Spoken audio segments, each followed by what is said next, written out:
नमस्कार दोस्तों, हम फिर से लेकर आ चुके हैं आप लोगों के लिए शाम की सभी ताज़ा और बड़ी खबरें। फटाफट अंदाज में एक एक कर बताएंगे आपको आज देश और दुनिया से क्या बड़ी खबरें निकलकर सामने आ रही हैं। लेकिन उससे पहले दोस्तों एक नजर डालेंगे सुर्खियों पर। प्रधानमंत्री नरेंद्र मोदी और पूरी दोस्तों आप समझिए बीजेपी सरकार की हुई मट्टी पलीत। कांग्रेस ने धो धोकर पिलाया पानी। जी हाँ, कर्नाटक में बहुमत हासिल कर लिए कांग्रेस ने, बता दें सबसे बड़ी पार्टी बनकर उभर रही है। वहीं पर अगली बड़ी खबर में हम आपको बताएंगे दोस्तों, दरअसल आपको बताते चले भारतीय जनता पार्टी के ऊपर गरजे कांग्रेस के दिग्गज नेता। बोले बीजेपी के भ्रष्टाचार को कर्नाटक की जनता ने दिखा दिया है आईना। जी हां, आपको बताते चले दोस्तों कांग्रेस की जीत पर जश्न का माहौल है। कांग्रेस के ऑफिस में जमकर फोड़े गए बम फटाके। वहीं पर अगली बड़ी खबर में हम आपको बताएंगे असदुद्दीन ओवैसी का बीजेपी के ऊपर बड़ा हमला। बोले जब तक प्रोपेगेंडा फिल्में बनती रहेंगी देश में फैलती रहेगी नफरत, बीजेपी देती है इसको बढ़ावा। वहीं पर अगली बड़ी खबर में हम आपको बताएंगे दोस्तों, तो आपको बता दें कांग्रेस की एक तरफा जीत से डीके शिव कुमार ने जताई खुशी। बोले जनता का अभिनंदन है, जी हाँ उनका स्वागत किया है और जनता की तमाम मांगों को पूरा भी किया जाएगा। वहीं पर दोस्तों अगली बड़ी खबर में हम आपको बताएंगे दोस्तों, राहुल गांधी और प्रियंका गांधी एक बड़ा चेहरा बनकर उभरे इस कर्नाटक चुनाव से। आप समझिए 2024 की रेस में अब प्रियंका गांधी और राहुल से मुकाबला है सीधा नरेंद्र मोदी का, इसके बारे में भी बताएंगे। वहीं पर अगली बड़ी खबर में हम आपको बताएंगे दोस्तों, दरअसल आपको बताते चले डीवाई चंद्रचूड़ के पास पहुंची आम आदमी पार्टी। बोले दिल्ली का एलजी अपने आप को दादा समझते हैं या फिर कानून से भी बड़ा। दरअसल दोस्तों आपको बताया दिल्ली के एलजी के खिलाफ फैसला आया था, लेकिन उसके बाद भी वो आम आदमी पार्टी को अफसरों के तबादले नहीं करने दे रही। बताएंगे क्या कुछ मामला, अब ये बढ़ गया मामला। वहीं पर अगली बड़ी खबर में हम आपको बताएंगे ज्ञानव्यापी मस्जिद वाले मामले में भड़क गए राशिद मौलाना साजिद राशिद। जमकर बोला बीजेपी के ऊपर बड़ा हमला। वहीं पर दोस्तों बृजभूषण के खिलाफ फूटा फिर से एक बार महिला पहलवानों का गुस्सा। बोले बृजभूषण झूठ बोल रहा है पुलिस के सामने। आपको बता दें बृजभूषण का कहना है कि ये सारे आरोप झूठे हैं जो महिला खिलाड़ियों ने लगाए।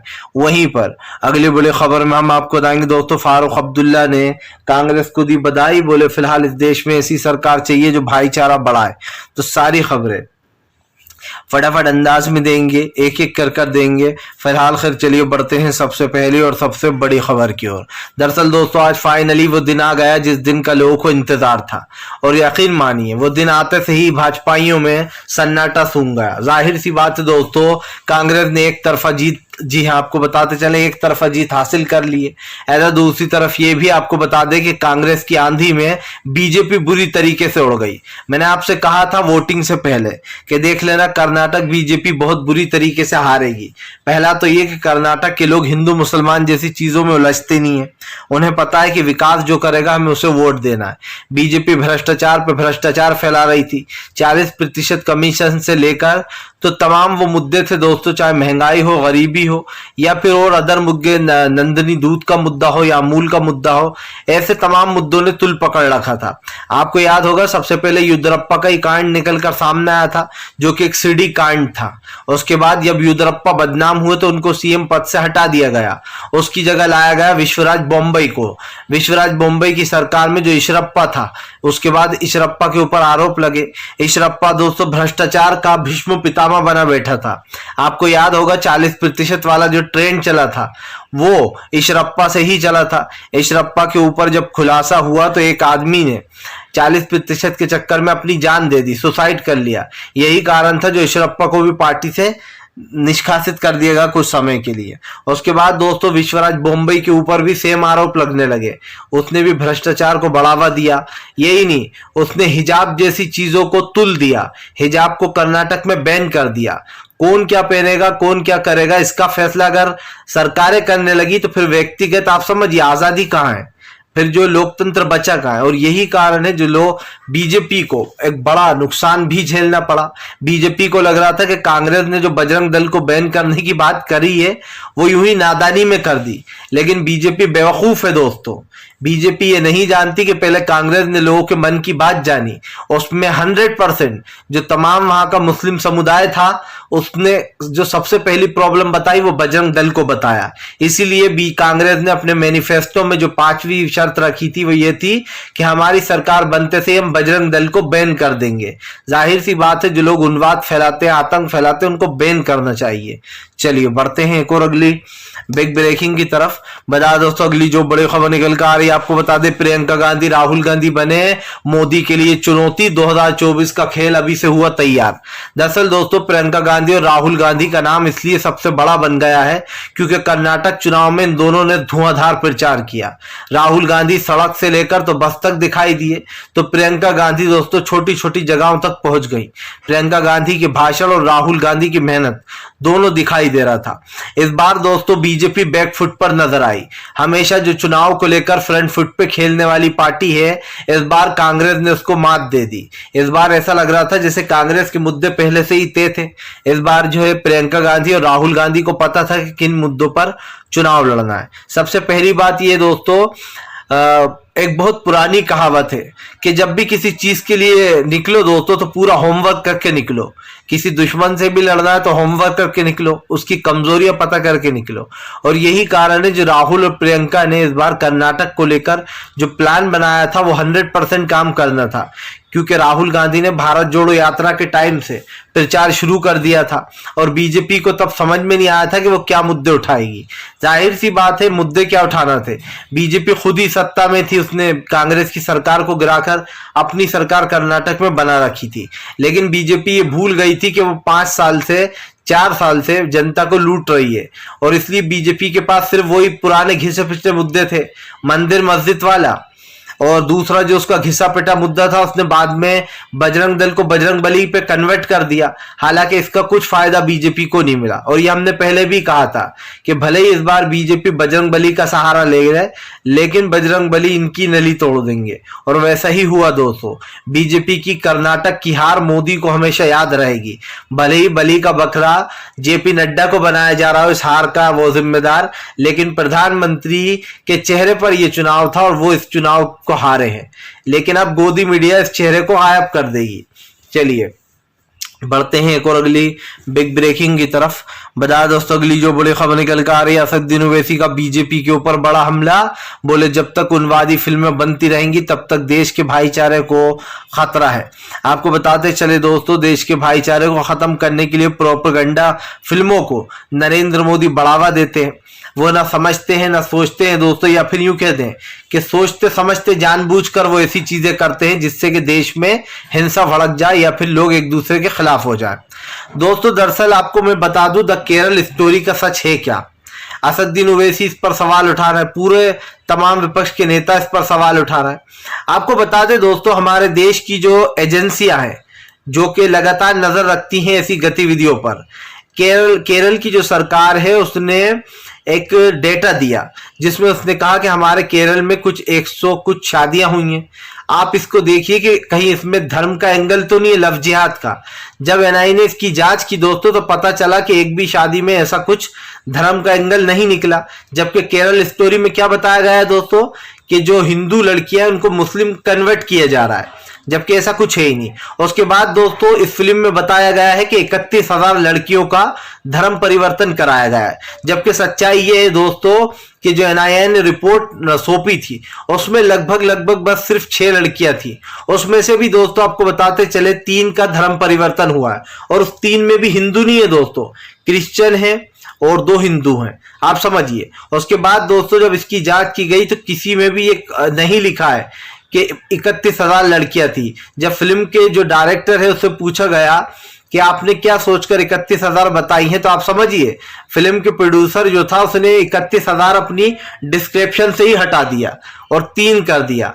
आप समझिए जब फिल्म ही झूठे प्रोपेगेंडा पे बनाई गई हो, जब हमारे देश की एजेंसियों ने ये साफ कह दिया कि इसमें कोई लव जिहाद वाला एंगल था ही नहीं, जो शादियां हुई हैं जितनी भी केरल से। और दोस्तों केरल सबसे सेफ स्टेट माना जाता है।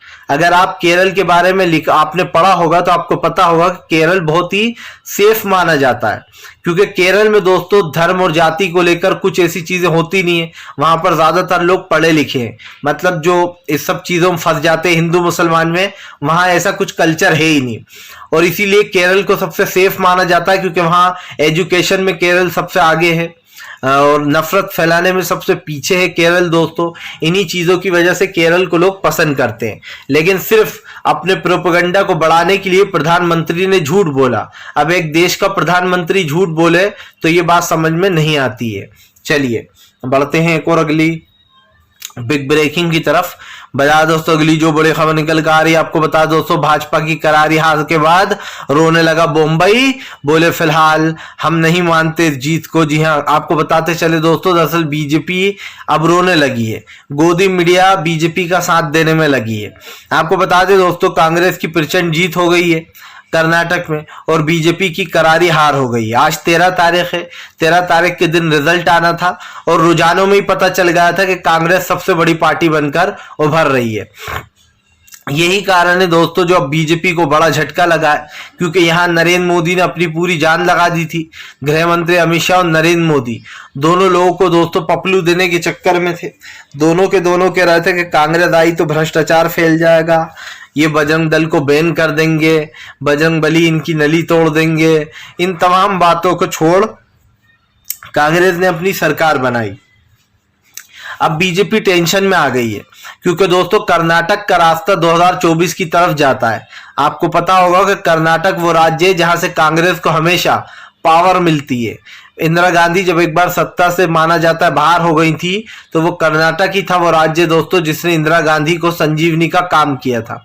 हालांकि इंदिरा गांधी के बारे में पढ़ा है दोस्तों, मैंने बहुत सारा वीडियोस देखे हैं, तब कहीं जाकर थोड़ी नॉलेज हुई है, क्योंकि जाहिर सी बात है इंदिरा गांधी जी के बारे में इतना पता नहीं था।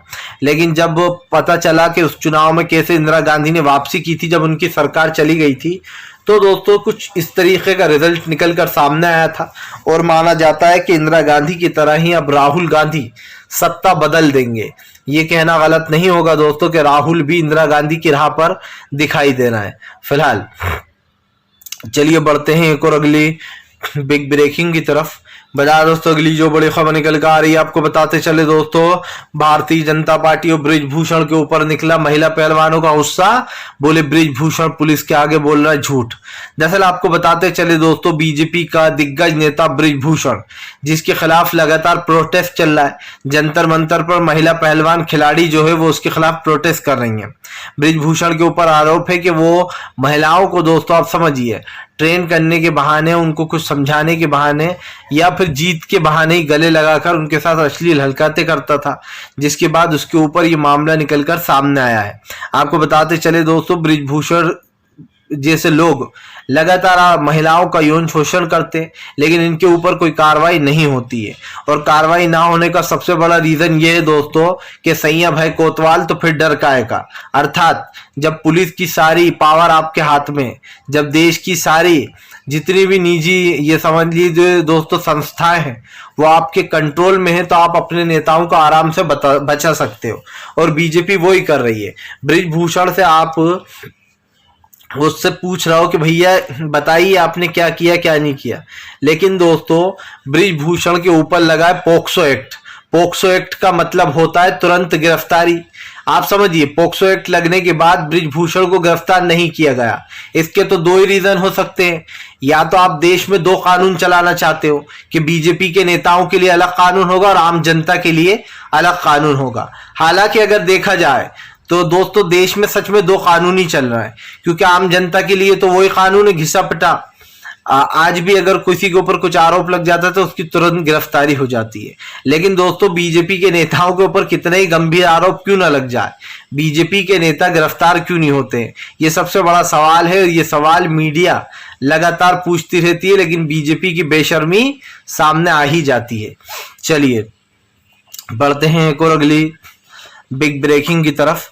बता दोस्तों अगली जो बड़ी खबर निकल कर आ रही है, आपको बता दोस्तों, धीरेन्द्र शास्त्री के ऊपर भड़के पप्पू यादव। बोले अगर इतना ही बड़ा ज्ञानकारी है, चिट्ठियां निकालकर सबकी समस्याएं दूर कर देता है, तो सबसे पहले अपने भाई की समस्या को दूर करें।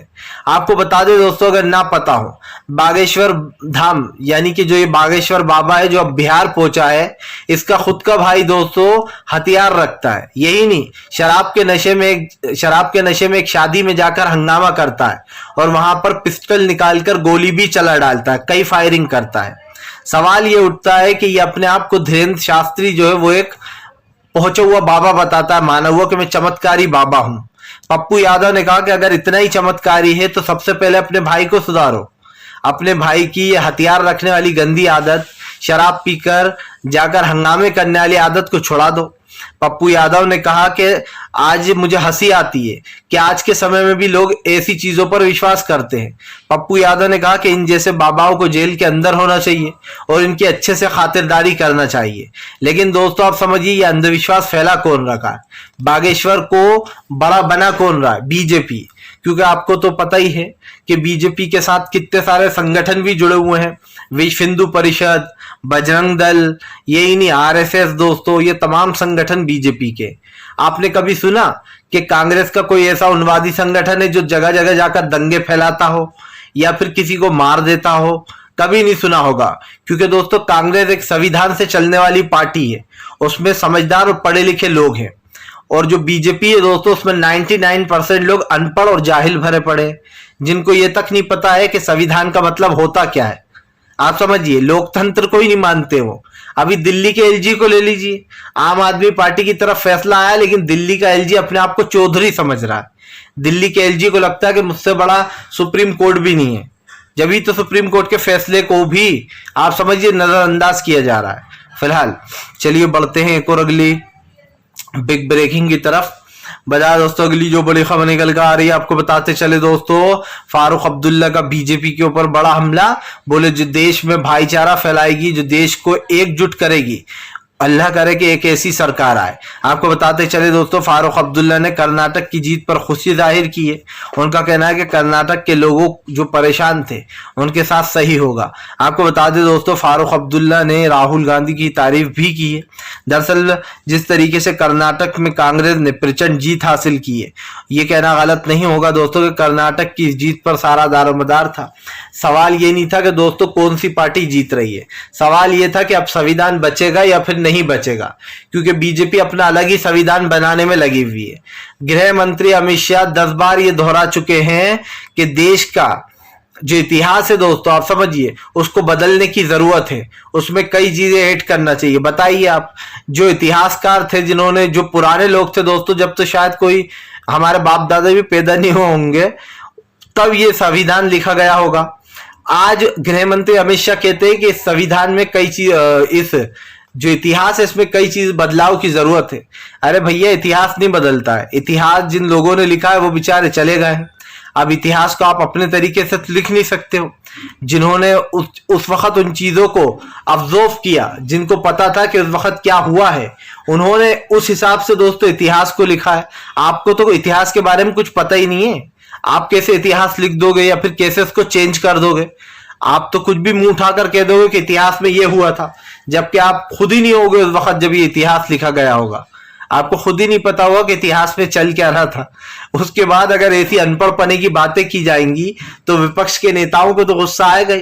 कल नीतीश कुमार ने कही एक बात बहुत अच्छी कही कि इतिहास बदलने वालों की सरकार हम बदल देंगे, लेकिन इतिहास नहीं बदलेगा। इतिहास तो वही रहेगा जो था। आप भले ही गोडसे को बुकों से अलग कर दो कि गोडसे ने गांधी जी को मारा था, उससे इसका ये मतलब नहीं है कि जनता को ये पता नहीं चलेगा कि गोडसे ही था गांधी का हत्यारा।